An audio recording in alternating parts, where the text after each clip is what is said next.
Okay, very, very quickly, because we're sort of running out of time. How was Aqeedah recorded?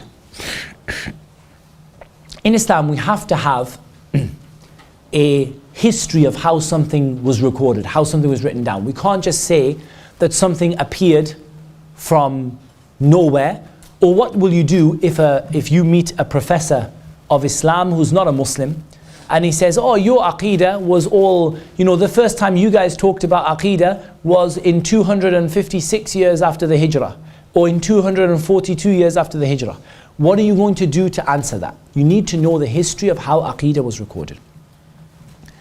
Aqeedah began as the ayat of the Quran, the hadith of the Prophet ﷺ, and the statements of the companions. That's how Aqeedah started off. So the Prophet ﷺ would say something to the companions about Allah, about His Messenger, about the companions, about obeying the ruler, about Iman increases and decreases, or whatever. He would say something, and that would be a tiny part of your Aqeedah. These hadith, some of them were written down at the time of the Prophet ﷺ. Some of them were written down after that time, but they had been preserved in the memory of the people. Wa alaykum salam wa rahmatullah. So these hadith are recorded the same way that all hadith are recorded. So some of them are written down at the time of the Prophet ﷺ.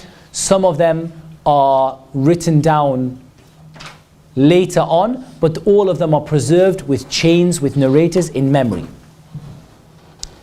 Eventually, where do these hadith end up? Eventually, these hadith end up in the collections of hadith, like the Muwatta of Imam Malik, like Sahih al-Bukhari, like Sahih Muslim, like the Sunan of Ad-Darimi, like the Jami' of Imam At-Tirmidhi, like the Sunan of Abu Dawood and An-Nasa'i and Ibn Majah. Bits of these things appear in different places. Ibn Majah begins his book, his Sunan, by a chapter, a muqaddimah, an introduction, which deals all completely with Aqeedah. So there are sort of, bits and pieces that are starting to appear in these books. Along with these books, people start to write about Aqeedah in general. So people start to gather all of the ayat and all of the hadith, and they start to write about what is our Aqeedah. What do we believe? What do we believe as Muslims? And then what happens is they start to refute people who don't have the right Aqeedah. So when someone has a wrong Aqeedah, when someone has a mistaken Aqeedah, they start to write books. So you have Ar-Rad ala Bishr, the refutation of Bishr al-Marisi. You have the Ar-Rad ala al-Jahmiyyah, the refutation of the Jahmiyyah, the book of Imam Ad-Darimi. You have At-Tawheed by Ibn Khuzaymah.